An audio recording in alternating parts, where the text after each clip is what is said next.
আজকে আপনাদের এখানে ধর্মসভায় এসেছি। বন্ধু, আমার মা 60-65 বছর বয়স হয়ে গেছে বন্ধু। আমার সুস্থতা কামনা করিয়া আমার মা, আমার যেই দিন ধর্মসভা থাকে ওই দিন আমার মা আমার সুস্থতা কামনা করিয়া রোজা রাখে। অন্য মা তো রাখেন না। বলে আব্দুল খালিকের ব্যাপার আমি রোজা রাখি, রাখে কেউ? এ কথা বলেন না কেন? আপনি ব্যাপার, আপনার মা দেখবেন 2 আসল উঠাবে, কাপড়ের আসল উঠাইয়া আল্লাহর কাছে বলবেন, মাবুদ আমার অমুক আলী বেমারে পড়ে গেল, অনেক দিন হয়ে গেছে, আমি মা হইয়া আসল পাতিয়া তোমার কাছে ভিক্ষা চাই, আমার সন্তানকে তুমি ভালো করিয়া দাও, লাগলে আমার হায়াত আমার সন্তানকে আমি দিয়া দিলাম, তার হায়াতটা বাড়াইয়া দাও, আমাকে তুমি দুনিয়ার জমিন থেকে নিয়ে যাও। বলে না, বলে না, জোরে বলেন। আমার বন্ধুগণ, মুসলমান ভাইয়েরা, আজকে আমি বিছানার মধ্যে শুয়ে আছি। আমার অনেক দূর ধর্মসভা আসিল। আমার বন্ধুগণ, বাড়ি পাইছি, সকালে এসেছিল, সকালে রওনা হয়েছি, বাড়িতে আসলাম জোহরের নামাজের আগে আগে, আসিয়া বিছানার মধ্যে শুয়ে পড়েছি। মা আমার নিকটে আসিয়া মাথার মধ্যে হাতটা দিয়া বলে, বাবা অবস্থা তোমার ভালো না, আমার মনে হয় তুমি আমার আগে দুনিয়ার জমিন থেকে বিদায় হয়ে যাইবা। আমি বলছি, মা তুমি দোয়া করো আমি যাতে তোমার আগে দুনিয়ার জমিন থেকে বিদায় হয়ে যাই। মা বলে, না না না, তুমি এইটা কি কথা বলো? আমি দোয়া করি, আল্লাহর কাছে হাত তুলে লগে লগে দোয়া করে, আল্লাহ আমি যতদিন দুনিয়ার মধ্যে বাঁচিয়া থাকবো আমার আব্দুল খালিককে আমার হায়াত টুকন দিয়া দিলাম, আব্দুল খালিককে তুমি ভালো করো, সুস্থতা দান করো, আল্লাহ গো আমার জানাজার নামাজ যাতে আমার সন্তানে পড়াইতে পারি। আমি বলছি, মা তুমি কি বলো? তুমি যদি দুনিয়া থেকে বিদায় হয়ে যাও আমি কাকে মা মা বলিয়া ডাকবো? আমার জন্য কে দোয়া করবো গো বাবা? এই কথা বলিও না, আমি তোমার আগে যাতে দুনিয়া থেকে বিদায় হই। মাও কান্দে, আমিও কান্দি, দুইজনে কান্দি।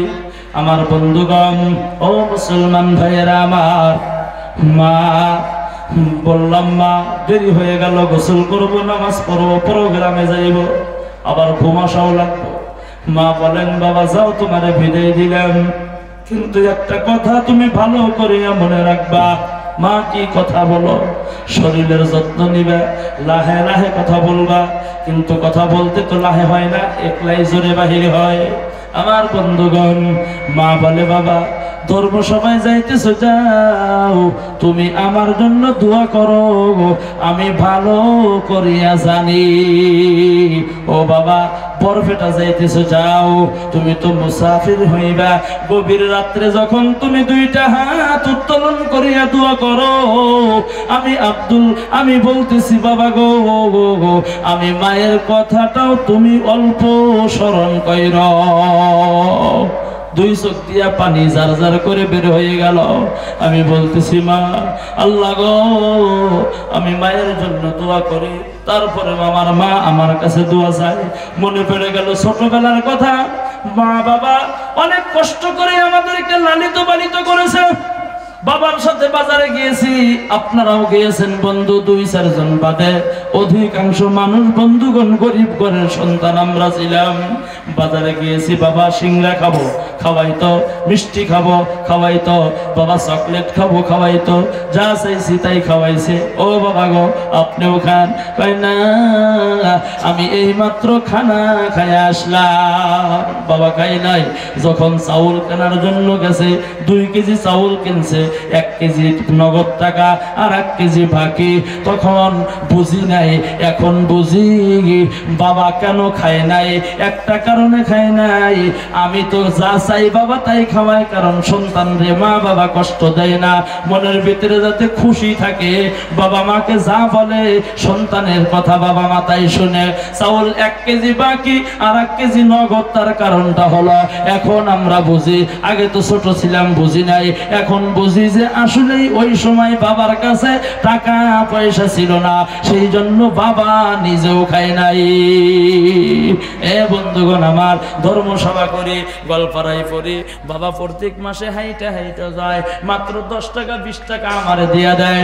আমার বন্ধুগণ, বাড়ির অবস্থা এমন ছিল, একটা দিন যদি বাবা হাজিরা না করতো, বাড়িতে না খাইয়া থাকা লাগতো, এমন দূর অবস্থা গিয়েছে। ও বন্ধু গো, হঠাৎ করে বাবা বেমারের মধ্যে পড়ে গেল।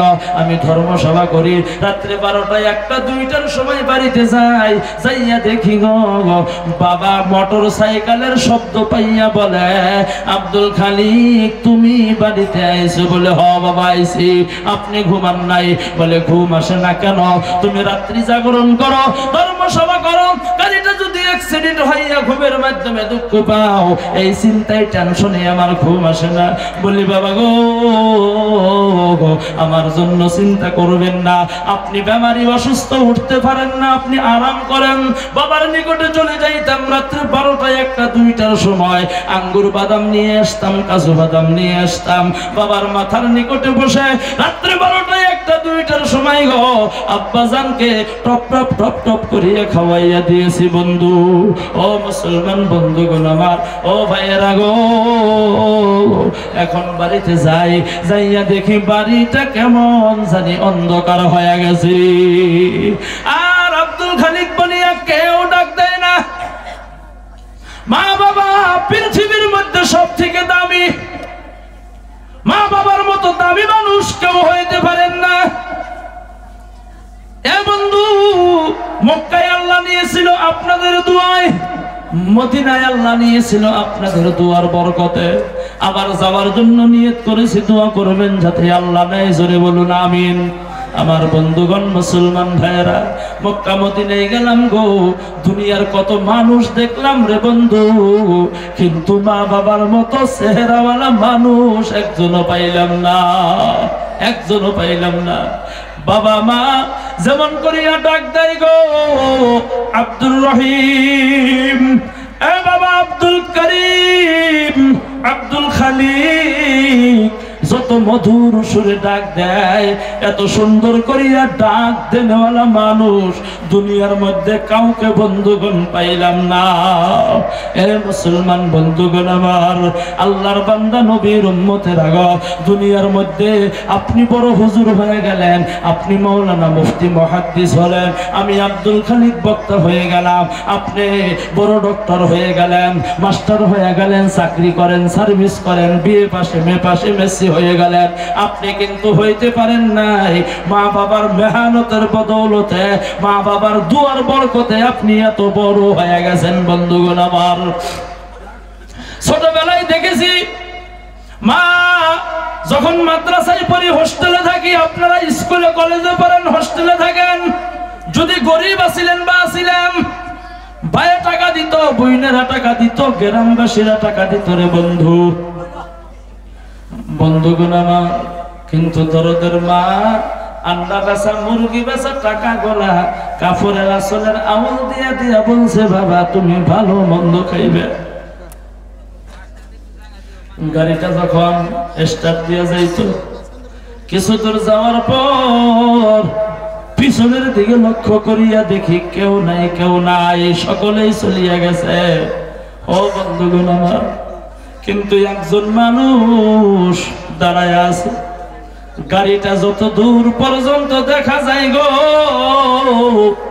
ওই গাড়ির দিকে তাকাইয়া তাকাইয়া দেখতো, আর কাপড় দিয়া দিয়া 2 চোখের পানি গোলা মোচন করত। মা ওইখান থেকে যায় নাই, দাঁড়াইয়া থাকতো।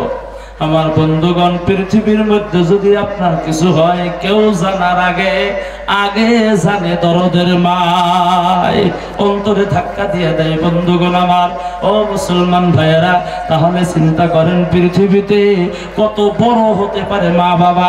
আপনি কারো বাড়িতে যাবেন, কোনো বস্তু যদি নিয়ে না যান, মস্কারি করেও বলে খালি হাতে আসছেন কেন, কিন্তু মায়ের জন্য যদি আপনি আপেল আঙ্গুর নিয়ে যান, মা ডাক দিয়া বলবে, বাবা এত টাকা তুমি খরচ করলে কেন? তুমি কি ভালো মন্দ খাইতে পারো নাই? মা এই কথা বলে রে বন্ধুগণ আমার, ও মুসলমান ভাইয়েরা। গতিকে মা বাবা বহুত বড় সম্পদ। আজকে তোফাজ্জল হাফিজ হয়ে গেল, ওনার মা বাবা তামাম খুশি, আমরাও খুশি, আপনারাও খুশি। সকলেরই মনের মধ্যে চায় আমারও সন্তান একজন ওই রকম সন্তানের মতো হয়ে যাক, আমারও সন্তান পবিত্র কোরআনের হাফিজের মতো হয়ে যাক। আমার বন্ধুগণ, আজকে এই আশরাফুল উলুম দারুল উলুম শিমলাজার মাদ্রাসা থেকে তোফাজ্জল হাফিজ হয়ে গেল, তাহলে এই মাদ্রাসার বন্ধুগণ দরকার আছে না নাই? এ জোরে বলেন দরকার আছে না নাই? আমার বন্ধুগণ, অনেকের মা নাই, বাবা নাই, অন্ধকার কবরে চলে গেল। আমার বন্ধুগণ, আমি মুসাফির মানুষ, আমি মাযুর মানুষ, আমি বেমারি মানুষ। আপনাদেরকে প্রথমেই বলেছি, ও বন্ধুগণ আমার, এ ভাইয়েরা আমার, তিন ব্যক্তির দোয়া আমার আল্লাহ কবুল করে। তার মধ্যে একজন হলো মুসাফির, আর একজন হলো মাযুর, আর একজন হলো দরদের মা বাবা নেই বা ছেলে সন্তান। আমার বন্ধুগণ, তার মধ্যে দুইটা আমি আছি, বেমারি আছি আমার বন্ধু মাযুরের মধ্যে, আর একটা হলো মুসাফির আছি। আমার বন্ধু ও মুসলমান ভাইয়েরা, অনেকের মা নাই গো, অনেকের বাবা অন্ধকার কবরে চলে গেল। আমি আর লম্বা করব না। ও বন্ধুগণ আমার, বাবা মার কথা বেশি লম্বা সময় বলতেও পারি না, কারণ মা বাবা যত মেহনত করে কষ্ট করেছে, এ বন্ধু বেশি সময় মা বাবার কথা বললে কলিজাটা মনে হয় টুকরা টুকরা হইয়া যায়। আমার বন্ধুগণ মুসলমান ভাইয়েরা, সেই জন্য বলছি বন্ধু, এই মাহফিলের মধ্যে অনেক আল্লাহর বান্দা আছেন যার মা নাই গো, বাবা নাই, অন্ধকার কবরে চলে গেছে। একটু দুইটা হাত তুলিয়া দেখান তো, কার কার মা নাই, বাবা নাই, নাই বা বাবা নাই, মা নাই, দুইটা হাত তুলিয়া দেখান, হাতটা নামাবেন না। কার কার দাদা নাই, দাদি নাই, হাতটা তুলিয়া দেন। কার কার নানা নাই, নানি নাই, হাত তোলেন। আল্লাহ, অনেক রাত হয়ে গেল, এই মাহফিলের মধ্যে অনেকের মা নাই গো, অনেকের বাবা নাই, অন্ধকার কবরে চলে গেল। আল্লাহ গো, অনেকের দাদা নাই, দাদি নাই গো, অন্ধকার কবরে চলিয়া গেল। আমি আব্দুল খালিক গুনাহগার তোমার কাছে দোয়া করি, আল্লাহ যাদের মা নাই, বাবা নাই, দাদা নাই, দাদি নাই, নানা নাই, নানি নাই গো, আল্লাহ তাদেরকে তুমি জান্নাতুল ফেরদাউস নসিব করো। জোরে বলুন আমিন। ও বন্ধুগণ আমার, আলোচনা লম্বা করব না। আমার ভাইয়েরা, একজন আল্লাহর বান্দা আমি দেখতে চাই, আমারও কষ্ট হইতেছে, কারণ রাত্রি অনেক হয়ে গেছে। আমি এত রাত্রিতে কথাও বলি না বেমারের জন্য। আমার বন্ধুগণ 12টার আগেই মোনাজাত করিয়া চলিয়া আসার জন্য চেষ্টা করি, নাই বা ঘুম আসার জন্য চেষ্টা করি। বন্ধু আমার, এই আল্লাহর বান্দা নবীর উম্মতেরা, আমি একজন আল্লাহর বান্দা দেখতে চাই যার মা নাই গো, যার বাবা নাই, অন্ধকার কবরে চলে গেল। আমি মুসাফির, লগে লগেই দুইটা হাত উত্তোলন করিয়া দোয়া করব, ওয়াদা দিয়ে দিলাম। আমার বন্ধুগণ ভাইয়েরা, দারুল উলুম শিমলাজার মাদ্রাসার জন্য, আমার বন্ধু কোরআনের শিক্ষার জন্য, আমার বন্ধুগণ হাদিসের শিক্ষার জন্য, ইলমে দ্বীন শিক্ষা দেওয়ার জন্য, মা বাবার মাগফিরাতের জন্য আমি আল্লাহর একজন বান্দা দেখতে চাই। আমি ওয়াদা দিলাম, লগে লগে দোয়া করব। আমার বন্ধুগণ, একজন আল্লাহর বান্দা মাত্র 5000 টাকা দেনেওয়ালা আল্লাহর কোন বান্দায় আছেন গো, যে হুজুর গো আমি এই মাদ্রাসার জন্য 5000 টাকা দান করে দিব? একজন আল্লাহর বান্দা, আমি লগে লগে দুইটা হাত তুলে দোয়া করব, ওয়াদা দিলাম, লগে লগে দোয়া করব, দেরি করব না। আমার বন্ধুগণ, একজন আল্লাহর কোন বান্দা আছেন যে হুজুর গো আমার দরদের মা নাই গো, দরদের বাবা নাই, অন্ধকার কবরে চলে গেল। আমি আমার মা বাবার মাগফিরাতের জন্য, আমি এই দারুল উলুম শিমলাজার মাদ্রাসার জন্য, কোরআনের শিক্ষা দেওয়ার জন্য, কোরআনের তালিমের জন্য, তাসিমের জন্য আমি 5000 টাকা প্রথম নম্বরে দান করে দিলাম। একটু মুসাফা করে যাবেন আর দোয়া করিয়া দিব, আল্লাহ তোমার বান্দা 5000 টাকা দিয়ে দিল, কোন নিয়তে দিল জানি না, আল্লাহ তুমি তার মনের আশা পূর্ণ করো, বাড়ির বালা মুসিবত আল্লাহ তুমি দূর করো, ইনকামে বরকত দিও, বাড়িতে বরকত দিও, সংসারে বরকত দিও, হায়াতে বরকত দিও, জীবনে যৌবনে বরকত দিয়া দিও, স্বামী স্ত্রীর মধ্যে মিল ও মহাব্বত পয়দা করে দিও। আল্লাহ জীবনে একবার মক্কা মক্কা মদিনা সফর করার জন্য তুমি তৌফিক দিয়া দিও। ও বন্ধুগণ আমার, একজন আল্লাহর বান্দা দরদের মা নাই গো, বাবা নাই, অন্ধকার কবরে চলে গেল। ওই দরদের মা বাবার মাগফিরাতের জন্য আমার জন্য বলি নাই, আপনার জন্য বলি নাই। এ মুসলমান বন্ধুগণ আমার, আল্লাহ রাস্তায় চলে আসেন যে হুজুর আমি 5000 টাকা দিয়ে দিব। ও বন্ধুগণ আমার, দেরি করবেন না, আমি একজন মুসাফির মানুষ। আল্লাহ অত ইজ্জু মান তাশা অত জিল্লু মান তাশা, ইজ্জতের মালিক আল্লাহ তুমি, বেইজ্জতের মালিক হইলা আল্লাহ তুমি। ও দরদের আল্লাহ, আমি মুসাফির হয়ে আল্লাহ গো তোমার বান্দার কাছে একজনের কাছে 5000 টাকা চাইলাম। আল্লাহ গো যদি 5000 টাকা দেনেওয়ালা আল্লাহ থাকে তুমি কবুল করিয়া নাও। আল্লাহ গো 5000 টাকা দেনেওয়ালা একজন তোমার বান্দাকে তুমি বাহির করিয়া দাও। আল্লাহ তোমার নবী বলেছে মুসাফিরের দোয়া বলে আল্লাহ তুমি কবুল করো। আল্লাহ গো 5000 টাকা চাইলাম, একটা তোমার বান্দা যদি না আসে আমি তো শরম পাইব। আল্লাহ মুসাফির হালাতে যদি শরম পাই কেমন হয়? ও আল্লাহ, তুমি তোমার রহমত দিয়া আল্লাহ তোমার বান্দাদেরকে কবুল করো, মঞ্জুর করো। একটা তোমার বান্দা মা হারা সন্তান, বাবা হারা সন্তানকে আল্লাহ গো 5000 টাকা দেনেওয়ালা দেওয়ার জন্য তৌফিক দিয়ে দাও। এই বন্ধুগণ আমার, একজন আল্লাহর বান্দা স্টেজের থেকে হোক নাই বা প্যান্ডেলের ভিতর থেকে হোক, আমার বন্ধুগণ একজন আল্লাহর বান্দায় আসেন, একটু মুসাফা করি। কি নাম ভাই? জিয়ারুল ইসলাম। 5000 দিবেন। নগদ কত? 1 টাকাও দিবেন না?